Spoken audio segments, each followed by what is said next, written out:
بسم الله والصلاة والسلام على رسول الله. انا ام اسلام معاكم قناة مطبخ ام سمسم. النهارده هنعمل الفتة البسيطة جدا دي، اللي من غير دقة، اللي من غير توم، اللي من غير خل، خفيفة جدا والولاد بيحبوها. ما بيحبوش اللي هي بالثوم، لما بعملها بالثوم مش بيحبوها، لكن دي اخف واحلى. جربيها ومش هتندمي، هتلاقيها سهلة وبسيطة وجميلة. يلا معايا، كل سنة وانتم طيبين. يلا معايا على المقادير. اللهم صل وسلم وبارك على سيدنا محمد وعلى اله وصحبه وسلم. معايا النهارده لحمة هي انا غسلاها ومصفيها كويس، ومعايا طماطمايه وبصلايه وحبه فلفل اسود وورق لور وحبهان. وده طبعا العيش الجميل اللي خبزته معاكم.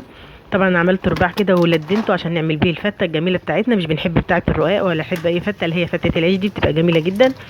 دلوقتي معايا حله على النار فيها ميه بتغلي، نزلت طماطمايه وبصلايه وورق لور وحبهان، ونزلت باللحمه بتاعتي عشان اسويها عشان ناخد الشوربه بتاعه الفته. اللهم صل وسلم وبارك على سيدنا محمد وعلى اله وصحبه وسلم. كل سنه وانتم بخير يا حبايبي وطيبين، يا رب يفرحكم باولادكم. دلوقتي انا حطيتها على النار هسيبها تستوي. تعالوا نشوف بقى هنعمل ايه قبل ما هي تستوي. دلوقتي هي خدت غلوه، فحبيت احوش الريم من على الوش بتاعها، مش بحبه بيخلي الشوربه يبقى لونها اسود. طبعا دلوقتي بحوشه. لو وصلتي لحد هنا مشكوره، ما تنسانيش في لايك، ولو ما اشتركتش في قناتي البسيطه يا ريت تتفضلي تشتركي عشان نكبر بربنا وبيكم. اللهم صل وسلم وبارك على سيدنا محمد وعلى اله وصحبه وسلم. يلا ما تنسيش اللي عمال اقول لك من الصبح اهو. تعالي بقى نشوف هنعمل الرز اللي هو بتاع الفته قبل ما اللحمه تستوي. هي اللحمه كده تعتبر دخلت في السوا. طبعا دلوقتي انا حطيت معلقتين من الزبده او السمنه ايا كان اللي موجود عندك، وهحمر الرز اديه تشويحه حلوه كده. حوالي 10 دقايق ربع ساعه حبه لحد ما الرز يتنطر معاكي. انا دلوقتي بحمر فيه. كل سنه وانتم طيبين يا حبايب قلبي. دي الفته البسيطه بتاعتنا اللي من غير من غير تعب، من غير اي مجهود، وسهله جدا، وبجد الاولاد بيحبوها. انا اولادي ما بيحبوش اللي هي بالثوم وبالخل دي، مش عارفه ليه، بس يعني مش بيحبوها، فانا لازم. حتى باباهم برضو مش بيحبها. دلوقتي نزلت بالشوربه. اللهم صل وسلم وبارك على سيدنا محمد وعلى اله وصحبه وسلم. نزلت بالشوربه، لقيته عايز شوربه تاني، ظبطت ملحه. طبعا الشوربه كده كده اللحمه لما خلاص دخلت في سوا، فانا زودت لها ملح. ودلوقتي انا هنزل بشوربه تاني هكملها. لازم الرز يكون عايم شوربه شويه عشان يستوي، وبعدين هدي عليه النار. دلوقتي هو استوى، خد حوالي يمكن ربع ساعه اهو، بصوا، او تلت ساعه على حسب بقى نوع الرز بتاعك. دلوقتي انا هغطيه وتعالوا نشوف بقى هنعمل ايه تاني مع بعض. اللهم صل وسلم وبارك على سيدنا محمد وعلى اله وصحبه وسلم. فاكرين الكاتشب اللي كنت عملته معاكم في فيديو قبل كده والنور قطع عليا وما عرفتش اضربه في الخلاط؟ النهارده جبت لكم بعد ما ضربته في الخلاط. شفتوا؟ ده كاتشب انا عاملاه جديد غير اللي عملناه مع بعض، بس هي نفس الطريقه.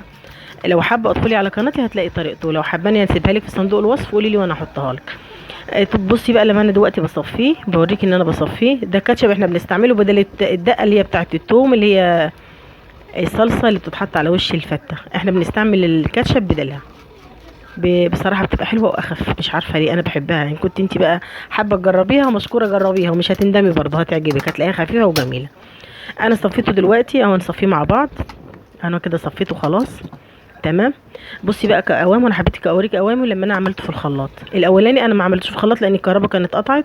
طبعا عندي ازازه الكاتشب هنا بعبيه فيها عشان طبعا استعمله زي كانك شارياه من بره. طبعا الخمس حبات طماطم عبولي الازازه دي كلها.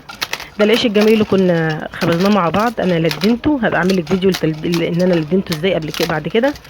كسره قطع صغيره كده. كده زي ما انت شايفه. طبعا العيش عامل زي البسكوت زي ما انت شايفه، بيقرمش وايه بقى، حاجه كده تحفه، حاجه كده تحفه. اللي ما يدقش العيش بتاعنا ده فاته كتير. اللهم صل وسلم وبارك على سيدنا محمد وعلى اله وصحبه وسلم تسليما كثيرا. كده انا خلصت، كسرت كل العيش. تعالوا بقى نشوف هنعمل ايه. معايا الشوربه اهي، طبعا انا كنت ظابطه الملح بتاعها، نزلت بيها على العيش بتاعنا الجميل. معانا الرز انزلي برضو بيه تمام كده. لو حابه هنا بقى ممكن تحطي معلقه زبده لو حابه. وانزل بقى بالكاتشب بتاعي. طبعا الكاتشب طعمه جميل جدا، جربيه والله مش هتندمي. وعلى فكره الفته دي خفيفه خفيفه خفيفه جدا جدا. يعني ممكن مش هتاخد ساعه قبل ما اللحمه تطيب تكوني انت عملتي الرز والكاتشب، هتبصي تلاقي نفسك في ثانيه. طبعا هنا هي اللحمه كانت استوت بتاعتي، نزلت بيها ونزلت. بصي بقى، طبعا جميله والله، جميله وسهله وبسيطه، مش مكلفه، وحاجه حلوه قوي. بصوا شكلها. ده طبعا حبه بقدونس. عملتها كده يعني ديكور بقى يا جماعه وكده. العين بتاكل قبل البق. ايه رايك في الجمال؟ ما تنسانيش بقى في لايك. والسلام عليكم ورحمه الله وبركاته.